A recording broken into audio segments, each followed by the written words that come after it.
my loves, and welcome to my YouTube channel. Have you been looking for how to make your hair, but due to high cost of production at the market today, you couldn't afford any material used in making your hair?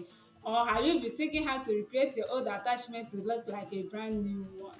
Don't worry, I've come to the right place. I'm going to teach you step by step on how to recreate your old attachment to look like a brand new one. So let's dive right into it.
Don't forget to subscribe. Bye.